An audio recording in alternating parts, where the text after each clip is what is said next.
اور سب سے بڑی کھڑکی جو تبلیغ میں بند ہوتی ہے وہ یہ جو منہ سے غلط جاتا ہے نا کھانا، اس کی کھڑکی بند کرتے ہیں۔ جماعت اپنا کھانا خود بناتی ہے۔ ہمارے رائیونڈ میں پتہ کیا ہوتا ہے، بعض لوگ آتے ہیں ایسے نا دنیا سے تنگ آ کے، وہ کہتے ہیں اب میں ختم کر دوں گا دنیا، مر جاؤں گا اس کام کے لیے۔ ان کو کچھ ذرا نا ٹھیک ٹھاک حالات آ جاتے ہیں، وہ چاہتے ہیں 2 دن میں، بھائی حاجی عبدالوہاب آرنلڈ شوارزنیگر تو کوئی 20 سال میں آرنلڈ بنا تھا نا، بعض چاہتے ہیں 2 دن میں بن جاؤں، 100 کلو اٹھا لوں، 1000 کلو، تو مر جائیں گے۔ تو بعض آتے ہیں کہتے ہیں یار یہ ہے حاجی عبدالوہاب، میں تو 2 دن میں ایسا بنوں گا، وہ ان کا میٹر گھوم جاتا ہے۔ پتہ ہے کیا ہوتا ہے، ان کو نظر آتا ہے ان کا سب جانور جا رہے ہیں، ان کو جانور نظر آنے لگتے ہیں لوگ، پھر پتہ ہے حاجی صاحب کیا کہتے ہیں، کہا جاؤ اس کو ایک بازار کا میکڈونلڈ کھلاؤ، دیکھو اس کا حالت پھر بالکل ٹھیک ہو جائے گی۔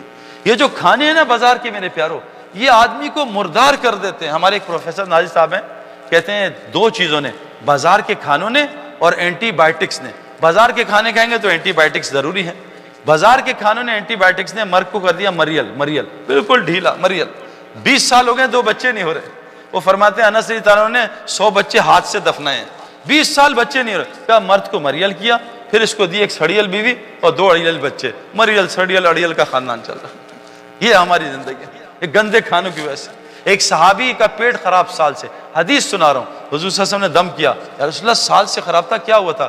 کہا جو تو نے کھانا کھایا تھا اس پہ کسی غریب کی حرص تھی جس کی وجہ سے اللہ نے تیرا پیٹ خراب کیا۔ آج ہم کیسے کیسے کھانے کھاتے ہیں، ہمیں پتہ نہیں کیا حلال کیا حرام، اس کے کھانے میں کتنی رشوت کتنا سود۔ یہ کھانا جس نے بکرا ذبح کیا ہے اس کو کلمہ پڑھنا آتا بھی نہیں، یہ اس کو غسل میں کتنے لوگوں سے ملا ہوں کسائیوں سے جن کو غسل کرنا نہیں آتا، ہم ان کے ہاں سے گوشت کھاتے ہیں۔ میرے پیارو اس سے تبلیغ سمجھ میں آئے گی؟ تبلیغ میں نکالتے ہیں 40 دن کھانا کھاؤ پاکیزہ، جماعت خود بنائے گی، اپنی حلال روزی سے بنائے گی، پھر دیکھو دل کیسے نورانی ہوتا ہے۔ تو تیسرا دشمن ماحول ہے، اس کو بدلیں، مسجد کے ماحول میں واپس آئیں۔ فرمایا مسجد ہر متقی کا گھر ہے، فرمایا جس کو کثرت سے مسجد کا عادی دیکھو اس کے ایمان کی گواہی دے دو۔ فرمایا مسجد میں کثرت سے جایا کرو، گھر میں سلام کر کے داخل ہوا کرو، اللہ کے راستے میں نکلا کرو۔ کیا فرمایا؟ تم زندہ رہوگے اللہ تمہیں روزی دیں گے، تمہیں مرتے ہی سیدھا جنت میں داخل کریں گے اور تمہاری دنیا کے کاموں میں تمہاری مدد کریں گے۔ مسلمان واپس مسجد میں آ جائے، یہ تبلیغ کی محنت ہے۔ ہر صحابی دن کا 8 گھنٹے مسجد اور رات کا 4 گھنٹے مسجد۔ یہ جو آپ مکہ مدینہ جاتے ہیں نا، آدھی رات کو اذان ہوتی ہے، یہ تہجد کی اذان نہیں ہے، یہ وہ اذان ہے جو عشاء کے بعد کے صحابہ 3-4 گھنٹے مسجد گزارتے تھے، اذان ہوتی تھی، یہ صحابہ گھر میں جا کے آرام کرو اور گھر کے صحابہ مسجد آ جاؤ تاکہ مسجد 24 گھنٹے اعمال سے آباد ہو جائے۔ خود قرآن کی آیت ہے سورہ توبہ کی کہ مسجد کو آباد صرف ایمان والے کریں گے۔ مسجد کو بنائیں گے کون؟ ابو جہل ابو لہب نے بھی مسجد بنائی، جنت میں نہیں گئے۔ ہم انگلینڈ میں ایک مسجد میں گئے، اس یونیورسٹی کی مسجد مشرکین نے بنائی ہے، وہ جنت میں نہیں جائیں گے۔ اللہ قرآن میں کہہ رہے ہیں مشرک کبھی مسجد کو آباد نہیں کرے گا، مسجد کو آباد کریں گے جن کا اللہ اور آخرت پہ ایمان بالکل پکا ہے۔ آج کتنے مسلمان مسجد کو آباد کر رہے ہیں بھائی بتا دیں؟ 99% کے پاس ٹائم نہیں ہے کہ میں اللہ کا گھر آباد کروں۔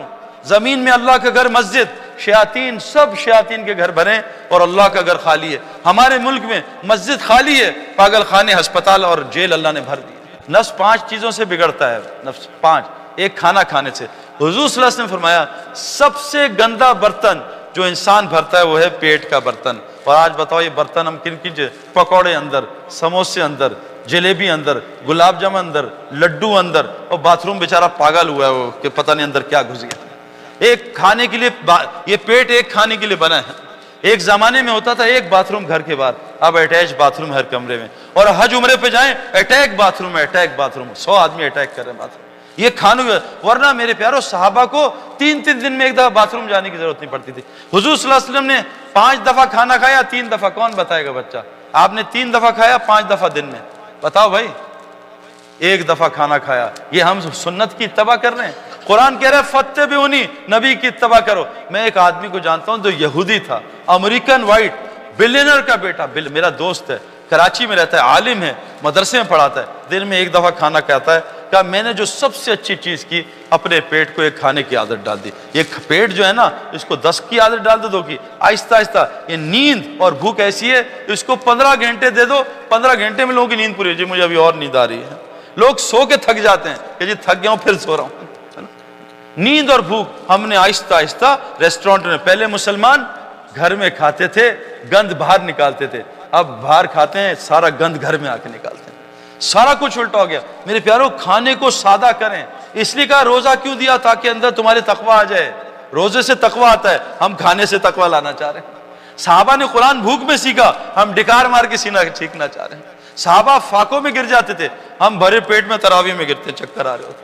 سارا کچھ الٹا.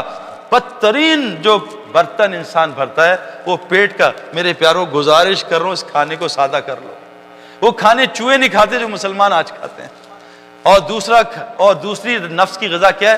کپڑا اچھا ہو. کپڑا یار ذرا کپڑے، شادی میں جا رہا ہوں نا، لوگ دیکھ کے کیا کہیں گے. حدیث میں آتا ہے جو دکھاوے کا کپڑا پہنے گا اللہ اس کو ذلت کا لباس پہنا کے آگ جلا کے جہنم میں ڈال دے گا.